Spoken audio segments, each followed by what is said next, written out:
Assalamualaikum warahmatullahi wabarakatuh. Kami dari kelompok 10, mata kuliah Islam dan Sains, kelas Tadris Matematika 6B. Di sini kami akan mempresentasikan materi kelompok kami, yaitu mengenai reproduksi hewan.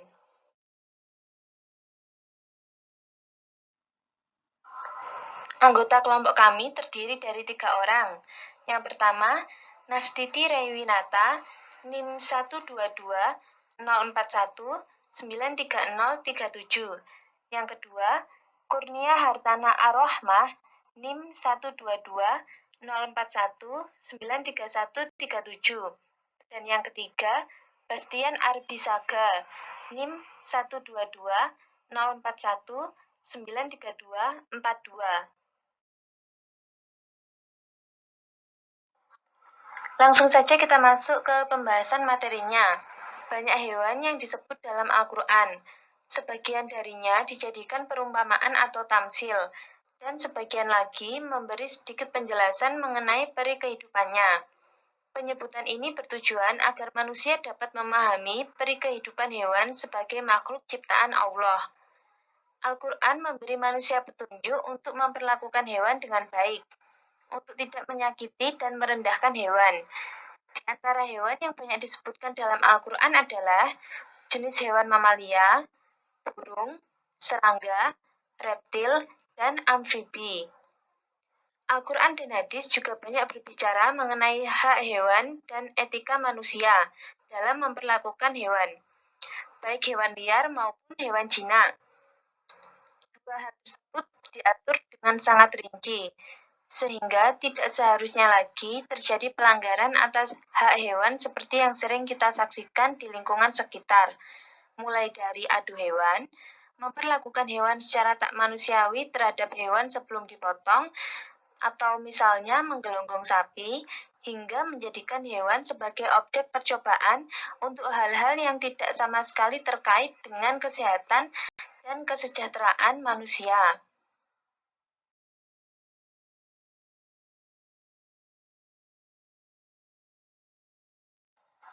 Pembahasan yang pertama, mengenai reproduksi hewan menurut perspektif Islam.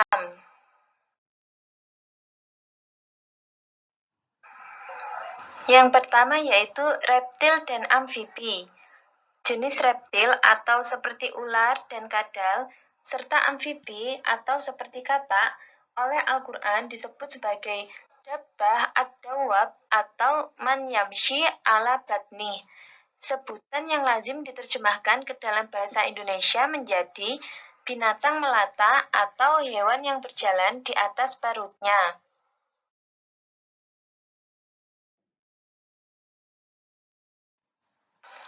Yang pertama, ular. Dalam proses perkembangbiakannya, semua ular menganut pembuahan di dalam atau biasa disebut internal fertilization, meskipun cara reproduksinya bervariasi. Ular berkembang biak dengan bertelur. Jumlah telur ular berkisar dari hanya beberapa butir saja sampai dengan ratusan butir. Ular bertelur di lubang tanah, di lubang kayu lapuk, atau di bawah timbunan serasah. Umumnya, ular meninggalkan telurnya begitu saja dan menyerahkan nasibnya kepada alam. Namun, juga ada beberapa jenis ular, misalnya seperti ular sanca, yang mengerami telur dengan lilitan tubuhnya hingga menetas. Sedangkan ular king cobra dikenal sebagai satu dari sedikit jenis ular yang membuat sarang dan tinggal di dekatnya untuk menjaga telur-telurnya. Yang kedua, katak. Kodok atau katak mengawali hidupnya sebagai telur yang diletakkan induknya di air, di sarang busa, di sela-sela lumut yang tumbuh di pohon hutan, atau di tempat-tempat basah lainnya. Beberapa jenis katak hutan menitipkan telurnya di punggung katak jantan yang akan selalu menjaga dan membawanya hingga menetas, bahkan hingga menjadi katak kecil. Telur-telur katak yang menetas akan menjadi berudu atau kecebong yang bertubuh mirip ikan, bernafas dengan insang, dan selama beberapa lama hidup di air. Perlahan-lahan akan tumbuh kaki belakang, yang kemudian diikuti dengan tumbuhnya kaki depan. menghilangnya ekor, dan bergantinya insang menjadi paru-paru. Pembuahan pada katak dilakukan di luar tubuh. Katak jantan akan melekat di punggung katak betinanya dan memeluk erat ketiak si betina dari belakang. Sambil berenang di air, kaki belakang katak jantan akan memijat perut katak betina dan merangsang pengeluaran telur. Pada saat yang bersamaan, katak jantan juga melepaskan spermanya ke air sehingga bisa membuahi telur-telur yang dikeluarkan katak betina.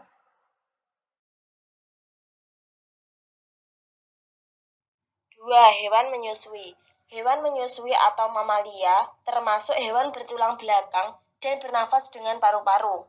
Kelompok mamalia dibedakan dari kelompok hewan bertulang belakang lainnya dengan adanya kelenjar keringat dan kelenjar air susu pada hewan betinanya. Mamalia juga dapat dibedakan dari hewan lainnya dengan adanya rambut atau bulu di seluruh tubuhnya baik pada mamalia betina maupun jantan. Sebagian besar mamalia bereproduksi secara melahirkan, yaitu suatu sistem reproduksi yang biasa disebut vivipar. Hanya beberapa jenis yang bertelur. Meski demikian, ada 2 jenis mamalia, yaitu platypus dan echidna, yang memiliki cara reproduksi berbeda dari kedua cara di atas. Kedua jenis ini bereproduksi dengan bertelur, namun di saat yang sama keduanya menghasilkan air susu sebagai sumber nutrisi bagi anak-anaknya. Keduanya ditemukan hidup secara alami di Australia dan Papua Nugini.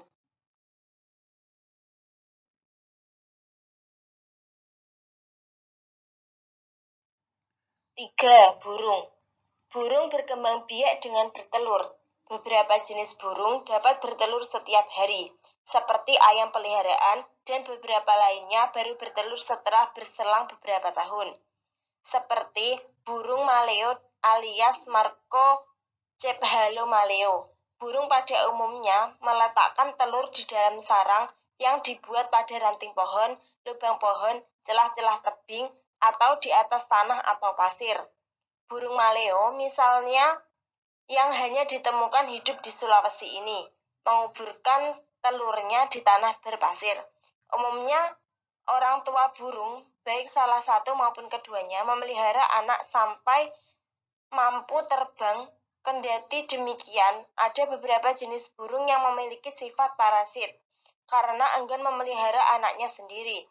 Burung cuckos dari suku Cuculida misalnya menitipkan telurnya di sarang burung jenis lain.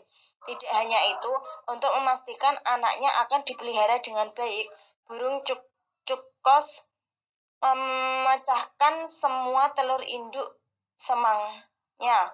Jika hal itu gagal dilakukan, anakan burung cuckos akan menendangi saudara-saudaranya sehingga jatuh dari sarang.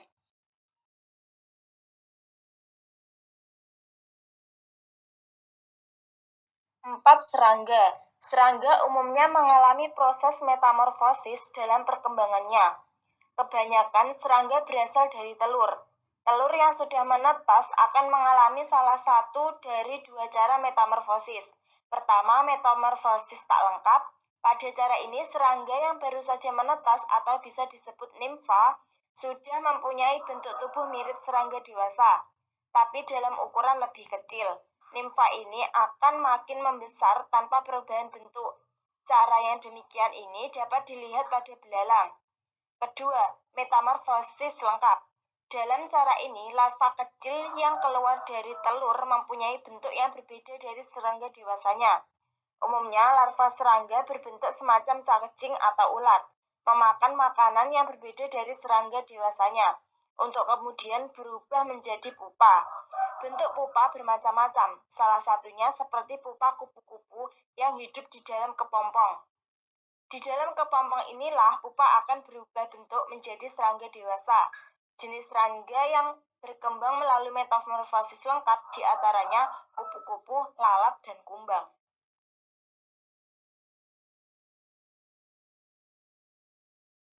Reproduksi hewan menurut sains. 1. Reproduksi aseksual invertebrata. Reproduksi aseksual terjadi tanpa proses peleburan sel gamet. Umumnya terjadi pada hewan tingkat rendah. Individu baru muncul dari bagian tubuh induk. Beberapa hewan melakukan reproduksi aseksual karena bagian dari siklus hidupnya dan beberapa pengaruh lingkungan yang ekstrim. Sifat individu yang terbentuk dari reproduksi aseksual adalah 100% mirip dengan induk. Oleh karena itu, terdapat sedikit variasi genetik yang ditemukan pada individu hasil reproduksi ini. Mekanisme reproduksi aseksual atau vegetatif yang beraneka ragam membuat hewan mampu menghasilkan keturunan yang identik secara cepat, meliputi fragmentasi, tunas, pembelahan, sporulasi, dan partenogenesis. 2. Reproduksi seksual invertebrata. Reproduksi seksual dicirikan dengan penyatuan gamet atau fertilisasi, yaitu menyatunya sperma dengan ovum. Fertilisasi invertebrata sering dijumpai pada cacing tanah yang bersifat hermafrodit, yaitu satu individu menghasilkan sperma dan ovum. Hewan invertebrata yang mengalami reproduksi secara seksual antara lain Platelhelminthes, Nemathelminthes, Annelida, Arthropoda, Mollusca, Echinodermata, Porifera, Coelenterata. Sistem reproduksi vertebrata. Reproduksi vertebrata terjadi secara generatif atau seksual, yaitu suatu proses perkembangbiakan yang dicirikan dengan adanya penyatuan dari spermatozoa dan ovum. Sel spermatozoa dihasilkan oleh testis, sedangkan sel telur atau ovum dihasilkan oleh ovarium. Peristiwa penyatuan antara sel benih jantan atau spermatozoa dan sel benih betina atau ovum disebut dengan fertilisasi. Fertilisasi dibagi menjadi dua, yaitu yang pertama adalah fertilisasi eksternal. Fertilisasi eksternal merupakan proses pembuahan di mana sel telur dan sel sperma dilepaskan secara bebas oleh masing-masing si betina dan si jantan di dalam air. Kemudian terjadi penggabungan yang terjadi di dalam air, yaitu sudah dijelaskan seperti kata tadi ya. Yang B, fertilisasi internal. Fertilisasi internal yaitu proses pembuahan melalui kopulasi, sehingga sel benih jantan dipindah ke dalam saluran alat kelamin betina yang sudah matang mengandung sel telur, kemudian terjadi penggabungan dan menghasilkan zigot. Perkembangbiakan seksual terdapat dalam beberapa bentuk, di antaranya yaitu 1. Ovipar. Merupakan perkembangbiakan seksual yang ditandai dengan si betina dan si jantan melepaskan sel benihnya di luar tubuh dan fertilisasi terjadi di luar tubuh. 2.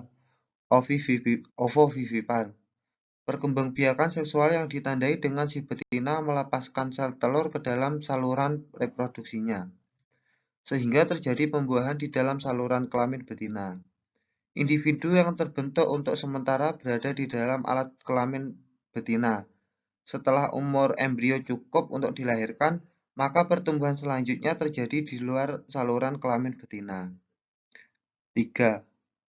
Vivipar.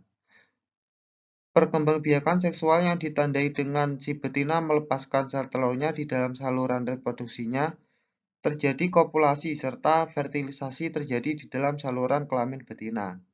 Individu yang terbentuk mengadakan perkembangan dan pertumbuhan di dalam saluran reproduksi betina sampai dilahirkan. 4. Macam-macam sistem reproduksi vertebrata. A. Pisces. Pisces atau ikan merupakan kelompok hewan ovipar. Namun ada beberapa spesies yang bereproduksi dengan cara ovivivipar, seperti ikan hiu. Organ reproduksi ikan dibedakan menjadi organ reproduksi eksternal atau kloaka dan organ reproduksi internal seperti ovarium, oviduk, testis, dan urogenitalis. B. reptilia. Pada umumnya, reptilia bersifat ovipar, namun ada beberapa yang ovivivipar. Organ reproduksi reptil betina terdiri atas sepasang ovarium sebagai organ reproduksi primer dan saluran reproduksi oviduk. C. Mamalia. Mamalia merupakan hewan vivipar, kecuali platypus. Mamalia memiliki organ reproduksi yang lengkap baik eksternal maupun internal, sehingga terjadi fertilisasi secara internal. D. Amfibi.